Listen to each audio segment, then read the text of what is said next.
কথা শুনো উপস্থিত মাকুন্ডা উচ্চ বিদ্যালয়ের প্রধান শিক্ষক সহ অন্যান্য শিক্ষক মন্ডলী এবং মাকুন্ডা উচ্চ বিদ্যালয়ের প্রাণপ্রিয় শিক্ষার্থীবৃন্দ, আজকে যে অষ্টম শ্রেণী এবং দশম শ্রেণীর মধ্যে যে খেলা হয়েছে এবং দশম শ্রেণী অত্যন্ত ভালো এবং সুন্দর খেলা খেলছে, তারপরেও ভাগ্যে নির্মম পরিহাস, ট্রাই ব্রেকার না হলে হয়তো দেখা যেত যে ক্লাস 10ই হয়তো জিতত।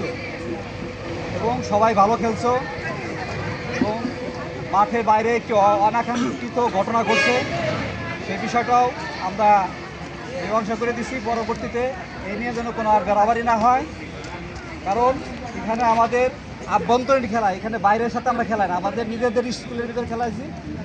অতএব পরবর্তীতে যাতে এই খেলার ধারাবাহিকতা বজায় থাকে, সেজন্য তোমরা ছোটো ভাই এবং বড় ভাই সবাই মিলেমিশে চলবা। আর আর কাউরে কটাক্ষ করে আমরা কোনো কিছু বলবো না, তবে আমরা মিলেমিশে চলবো। কাউরে ইঙ্গিত দিয়ে আমরা কোনো কথা বলবো না। আনন্দ করছি মাঠে, এই পর্যন্তই শেষ। এরপরে এ নিয়ে আর কোনো বাড়াবাড়ি আমরা করবো না, ঠিক আছে? সবাই ধন্যবাদ। এগুলো আমি আর বক্তব্য শেষ করি।